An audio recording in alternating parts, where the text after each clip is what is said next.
up, guys? Angry Gamer coming at you again today. So there's quite a few little things that I wanted to go over today. There's not a bunch of articles. There's this stupid art, but we ain't gonna get into it. Anyways, there's a couple things that I wanted to go over today. Don't know if some are true, some are not, but hey, it's whatever. But the first true thing we want to talk about today is Kataku in Australia. They are shutting down. They're shutting their doors. They've taken enough pummel and hurt that they just can't keep their employees going anymore. And it seems like our good old Alyssa Mercante has come out just crying and is so upset that their own damn Kataku company is finally falling apart. No one cares, Alyssa. Everybody hates your opinions. Everybody hates your go-to. Everybody don't think you really know what gamers want in the gaming industry. Everybody wants you out of the gaming industry, to be honest. I want you out. Nobody here wants you. We all know you don't play games. We can all sit here and watch your gameplay and know you don't play games. You don't care about games. Let's just be real with it. Let's just all be real here for a little bit. You don't play games like gamers play games. You understand? You're just a two-time Anita Sarkeesian doubling up in 2024. I mean, you're literally over here telling and accusing us about objectifying women, but you're over there taking pictures of your unshowered, unattractive, warlock-looking, butt-plugging body.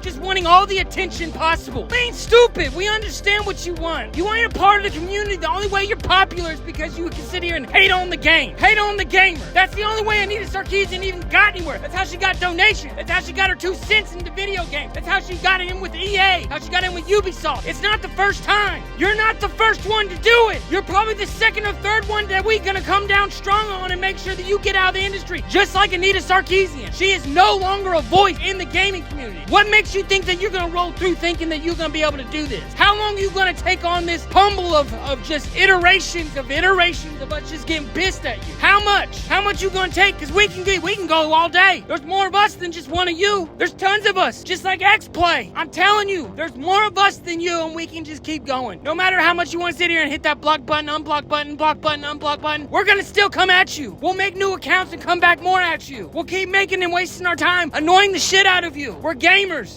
At heart, we play games, none like you. I'm just saying this is a good thing for everybody, I feel. It's not only for game developers that it's good, it shows who's actually winning. The gaming industry could be making a side turn, but dude, I'm still ready for this thing to crash to show all these game developers that we ain't playing this shit. Don't even sit here and change your motive, guys. Stay on that course of not buying games for, I don't know, 2 to 3 years. That sounds good to me. There's plenty of games out there for it to keep us busy for the next 2 to 3 years. Hell, if you really want to, just stick with the multiplayer. Play CSGO. I don't know. Play some shit. I don't know that. I want gaming to be great. I played gaming all my life. All my damn life. I want my kids to be able to play games. Hell, I got my 2 kids right now, and they go around saying, I'm a gamer like daddy. Yeah, you are. You are, boy. You just like daddy. You like playing games just like daddy. Daddy likes them damn hops. This is what dad did when others had other hops. Dad played basketball. Dad played baseball. But dad played games wholeheartedly when it came down to anything. Dad was good at games. Dad was good at multiplayer games. Dad played a shit ton of CSGO, 2.0, even 1.8. We go way back. All the way to the first Guild Wars. Dad played games. Games are what actually kept me going, guys. I don't think y'all understand that. Games is what kept me out of depression. Games kept me going day to day when I was getting picked on in school. I don't care. Today in this day, I don't get picked on as shit, baby, because I'm 6'4", but who gives a shit? I played a lot of basketball, played a lot of baseball, but still, when it came to being good at something, I was good at games. I loved games. It was what got me out of this world. It was what took me to another place to experience something. For some reason, when I'm thinking about a game way back in the day, for some reason, my mind makes it so much better than it really was. I actually sometimes will go back to those games and I'm like, damn, I thought this was a lot better. What the When I say something, I mean graphically, not actual gameplay. I'm talking about graphically. It's because those games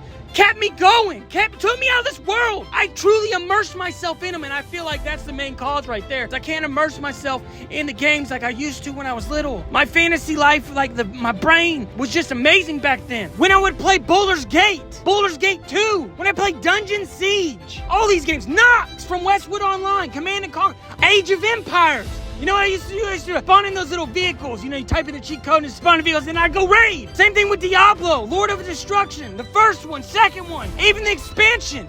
There's just so many memories with that cow level. Oh my God. Watching those GF finders going around and just killing ball over and over and over again, looking for barbarian armor. It was just such a great thing. Finding that teleportation axe and then trying to tell people you could dupe and then teleport back into town and take that item. It was just so fun back in the day. It was just so fucking fun. I would put myself in them shoes, from a commander to a chief to a wizard to a warrior, playing Age of Conan for the first time and seeing tits in a game, in a MMO, when people were waiting for their queues to get in there and there'd be just chicks running around with big old knockers. An Age of Conan multiplayer game. I remember making YouTube videos of me just decapitating people in dungeons and in an open world. Me and my buddy would just stand outside of town, and just as people would come in, we would just appear out of nowhere as assassins and just start attacking them. And then they would call their own crew to come in. If we got destroyed, as the people were coming into town, it was amazing. It was fun. Shit talking, baby. When I got into my first Call of Duty game, Call of Duty 2 on Xbox, man. Having LAN parties for the first Halo that came out on Xbox. Don't get me started on Halo 3 LAN parties, man. Those things were heinous. I had like 20 people over. We had two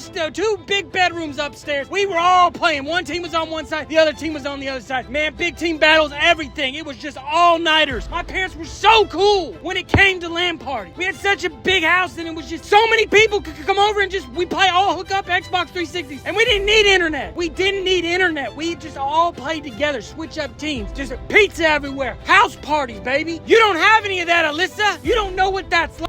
You joined the gaming community because you couldn't find journalist work anywhere else. You sucked at games. You suck at journalism. And that's why you're here. That's why you're doing stuff for Kotaku. That's why Kotaku's falling apart. Because people like you weren't gamers back then. People like you don't know what gaming was back in the day. People like you never played games back when Baldur's Gate was the first one, the second one, Diablo, not. Do you even know who Westwood Online was, motherfucker? You know what Black and White was? Lionhead Studios? Don't sit here and say, oh, well, it's Fable. No, you don't know Black and White, motherfucker. You don't know that shit. You weren't a part of that industry. What made the gaming industry? You're a part of none of it. You're here to fuck shit up, and you're doing a great job of it. And I'm telling you, we created this shit. We'll watch it burn. I promise you, Alyssa. Going over with friends and playing Fight Night, bro. What about Def Jam, Fight for New York? Like all these games. I remember going over somebody else's house and playing. I remember my friend couldn't beat Ninja Gaiden. I remember my dad loading up Doom, the first one, on PC on a floppy disk. On a floppy. I would actually sit there and read out and try and say how I would say it in the game, because back in the day you could only read the shit. There was only certain things that would actually read back to you. So I would put my own voice into that character as I read what was happening in the game. I immersed myself in those games so much that it took me out of this world. I felt like it was great. And I can't do that to this day because I got so much going on. But that don't mean that my kids can't do it. And that's what I want. I want my kids to be able to do that. Leave this world. Have a great imagination. I feel the key to imagination is the number one way to make sure that you go on your own path, that you're not being told what to do. I know that's what these journalists really want. They really want us to be told what we're gonna do. But it's us imaginary guys that actually imaginated shit back when they were kids, that are sitting here fighting this system that is being force-fed us. We're the ones who are fighting back because we know what we can do. And I'm sick of it. I'm ready for this gaming industry to come back. And if destroying this bitch is the key to fixing it, then let's do it. And I feel like to this day, with all the commotion and stupidity that's going on in gaming, I feel like deep down this is some bullshit. I'm gonna be around 36 fucking years old, and I've been playing games since I was at least, 8 years old. And it's crazy to see that the game community has just fallen apart like you wouldn't believe. Not the gamers, the game community. I remember sitting downstairs watching X play, being so excited, just sitting there watching with my mom, talking about video games, and my mom was so cool about it, man. She would listen to me all up and down. She could tell that I love video games. She worked so hard to try and figure out how to get me into video games as a college degree, going to Full Sail in California. Thank God she didn't, because that would have probably messed me up belief. And I probably would have been denying my parents and everything else if they had done that. But she was trying to do her best, as in trying to find a way for me to get to this point of how I loved video games. But, now I build homes for a living, but I do this. This is my outlet right here. This is my outlet when it comes to video games. I get to talk with y'all. This is fun. I get to play games with my kids. It's fun. Not a lot of games, because most of the games, they kind of suck these days. That's the thing too, is like, it's crazy how there was so many multiple games back in the day, from MMOs to RPGs, all kinds of stuff. And all these kids want to play these days is Fortnite and Call of Duty. And that's the thing. That's why these Fortnites and Call of Duties think they can do whatever they want to us in this gaming community. But they can't. You just got to watch what you're doing. You got to watch what your kids are playing. Don't let them play stupid stuff. Don't let them ask for stupid stuff. Us gamers have to control that in our kids' lives. We don't have kids, right? But I got 3 of them. 3 of them, and they all love, well, one of them not there. He's 6 months old. But the other 2, they love video gaming. I put Halo in front of my kid the other day. The first Halo. And then we're on Vudu, and he sees the animated series Halo Legends. And he's like, I wanna watch that, Dad. I wanna watch that. I was like, okay, cool. Well, let's watch it. Let's sit down. Me and him sat down and watched that during the hurricane that ran through Texas. We sat down and watched it. Do you understand how much gaming contributes to a father and son love? And y'all are just destroying it, Alyssa. I know you don't give a shit because you probably don't have kids. Hell, you have a tattoo on your leg that says, fuck all men. But you know what? We want to say fuck you. All the gaming fathers with gaming children want to say fuck you for fucking our shit up. We'll start this bitch over real quick. I just want you to know that. As a gamer, too hard, we are going to destroy you when it comes to messing up this game industry. I'm ready for it to burn, and I'm ready for a refreshing of video game industry. I'm also believing that the indie game is what's gonna keep this gaming market going. Now I wanna know what y'all think, y'all gaming dads or just, teenagers coming up from the bunch. Y'all like Alyssa? Do you listen to Alyssa? Do you wanna play video games with Alyssa? Because if you do, go for yourself. From Gaming Dad. But I was led astray the day you walked away. You were the clock that was ticking in my home.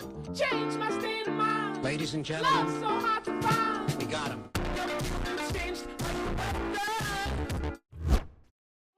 Push the button. What are you doing? Just play along. Come on, push the button. Ah, come on, push your button. Push the goddamn button. Push the goddamn button.